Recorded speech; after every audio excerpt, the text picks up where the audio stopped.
Le Tout-Puissant a dit: Dieu est la lumière des cieux et la terre. Sa lumière est comme une niche dans laquelle il y a une lampe. La lampe est dans un cristal. Le cristal est comme un astre de grand éclat. Son combustible vient d'un arbre béni, un olivier, ni oriental ni occidental. Et dont l'huile semble éclairer sans même que le feu la touche. Lumière sur lumière. Dieu guide vers sa lumière qui il veut. Et Dieu donne des exemples aux gens. Et Dieu est omniscient. Dieu Tout-Puissant est un homme, et c'est lui le messager de Dieu qui récite et publie son message pour tous les gens. Et c'est lui le seul créateur. Il crée sa création à l'instant où il la crée, pour que cette création existe dans le présent ou dans le futur ou dans le passé. Bien qu'il soit un homme qui n'existait pas dans le passé lointain et qui n'est pas présent aujourd'hui dans le futur proche ou lointain. C'est comme si le temps loin du présent se présente devant lui et que l'endroit lointain vient vers lui. Ou c'est comme s'il voyage dans le temps et dans l'espace aussi. Dieu Tout-Puissant peut être présent dans un espace-temps différent de son propre espace-temps, par sa pensée, comme tous les gens.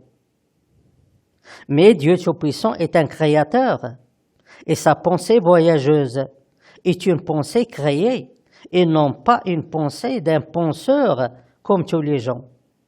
C'est-à-dire, c'est une pensée qui peut se développer pour devenir une chose parmi les choses, et qui peut être captée et utilisée par une pensée d'un penseur.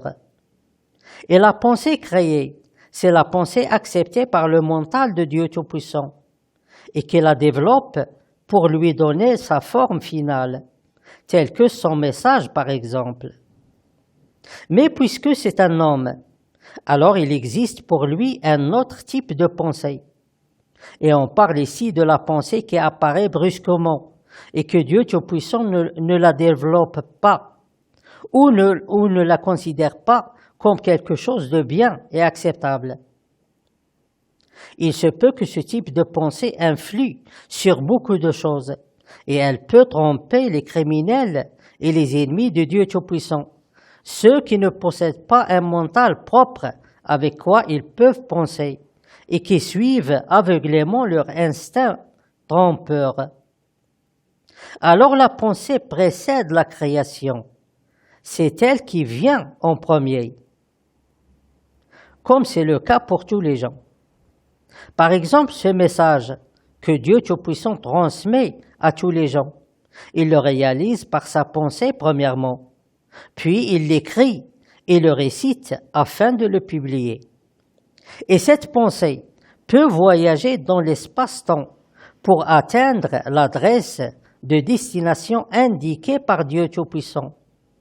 Et peut-être qu'elle peut voyager sans intervention de Dieu Tout-Puissant pour atteindre une ou plusieurs adresses arbitraires dans l'espace-temps. On aura à ce sujet des explications détaillées dans le message de Dieu Tout-Puissant et on découvrira si la pensée possède une empreinte qui renseigne sur son propriétaire. Dieu Tout-Puissant peut utiliser sa pensée avec ses 5 sens ou avec un seul sens de ces 5 sens, comme c'est le cas pour tous les gens. Mais là encore, Dieu Tout-Puissant est un créateur et c'est le propriétaire de la pensée créée qui voyage dans l'espace-temps. Il peut par exemple utiliser sa pensée et sa vue. Et puisque la vue exige la présence d'un objet qu'on peut le voir, car la vue se fait par l'œil, et l'œil est un organe du corps humain. Alors cela demande un moyen de transport capable de voyager dans le temps et dans l'espace aussi. Par exemple, si Dieu Tout-Puissant regarde des images en mouvement ou une vidéo, réalisée depuis une dizaine d'années.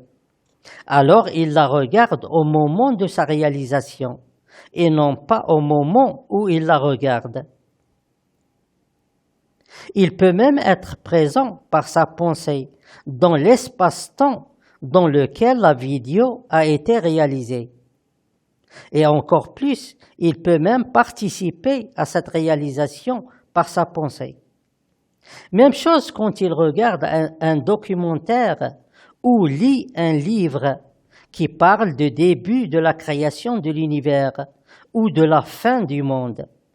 Alors il est présent par sa pensée dans l'espace-temps de la création de l'univers ou dans l'espace-temps de la fin du monde.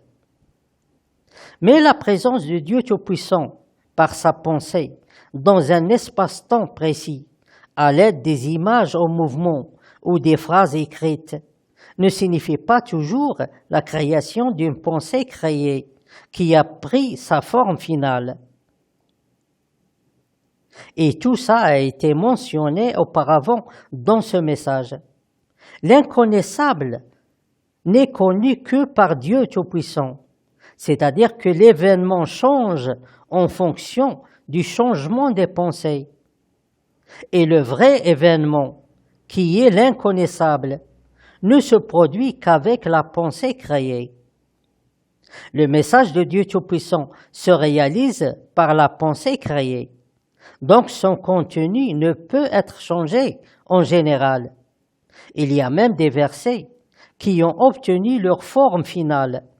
Et l'ajout de quelque chose ne changera rien à ces formes, telles que par exemple le premier jardin, c'est-à-dire la vie éternelle sur cette terre et les 3 ruisseaux, pour les croyants véridiques, et la punition par les 3 châtiments, c'est-à-dire le châtiment de la surveillance et l'attraction, et le châtiment de la protection, et le châtiment suicide, contre les criminels hypocrites.